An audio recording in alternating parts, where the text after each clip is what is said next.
अस्सलामुअलैकुम, मैं हूँ अरीशा और आप देख रहे हैं प्यारी अरीशा का किचन। आज हम बनाने वाले हैं आलू और दाल के कबाब। अगर आप ये वाले कबाब बना लेना तो आप गोश्त के कबाब भूल जाएंगे और लगेगा ही नहीं कि बगैर गोश्त के हमने ये तैयार किए। तो चलिए स्टार्ट। कबाब बनाने के लिए सबसे पहले हमें चाहिए यहाँ पे चने की दाल। 125 ग्राम मैंने चने की दाल ली और 3 मीडियम साइज के आलू लिए। इन दोनों चीजों को मैंने बॉईल कर लिया है, ठीक है।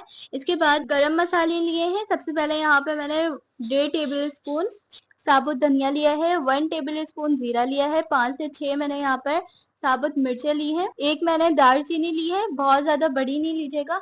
और यहाँ मैंने 1 टेबल स्पून काली मिर्चें ली है, हाफ टेबल स्पून लौंग ली है। इन सब की पोटली बना के चने की दाल और आलू के साथ बॉईल करने के लिए छोड़ दिया था। उसके बाद मैंने इसको जार में बहुत ही अच्छे से पीस लिया है, ठीक है। इन सब चीजों को मैंने पीस लिया है।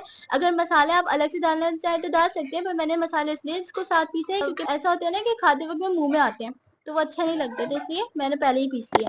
इसके बाद यहाँ पे मैंने बहुत सारा धनिया ले लिया है, धनिया को चॉप कर लिया है। एक मीडियम साइज की मैंने प्याज ले ली है, उसको भी मैंने चॉप कर लिया है। 5 से 6 हरी मिर्चें ले ली थी, सारी चीजों को चॉप कर लिया है और मिक्स कर लिया। और यहाँ पर हस्बे जरूरत नमक ऐड कर दिया है। 1 बाय 1 करके हम इसके कबाब की शेप देंगे। अब मीडियम साइज की मैं कबाब तैयार कर रही हूँ, ठीक है। आप अपनी मर्जी से जो भी साइज रखना चाहे वो रख सकते हैं। अगर आपके घर में मेहमान आने वाले हैं ना तो ये रेसिपी आप जरूर ट्राई कीजिएगा, मेरे कहने से ट्राई करें। इंशाल्लाह उम्मीद है कि ये रेसिपी आपको बहुत पसंद आने वाली है और आपके मेहमानों को भी पसंद आने वाली है। और जरा से भी अगर आपको वीडियो अच्छी लगे ना तो एक लाइक कर दीजिएगा और प्यार भरा सा कमेंट करके बताइएगा कि आप लोगों को ये रेसिपी कैसी लगी और अपने फ्रेंड्स के साथ जरूर शेयर कीजिएगा। एक अंडा लिया था, इसको मैंने बहुत अच्छे से फेंट लिया था, उसमें मैंने सारे कबाब डिप करे और 1 बाय 1 करके गरम तेल में मैंने इसको फ्राई पैन पे डाल दिया। जब इसका गोल्डन ब्राउन कलर आ जाए तो आप निकाल लें और अल्हम्दुलिल्लाह ये तैयार है। इसको आप सलाद और रायते के साथ सर्व करें, इंशाल्लाह बहुत जबरदस्त बन के तैयार होंगे। ये बहुत ही जूसी से बनते हैं, एक बार जरूर ट्राई करें।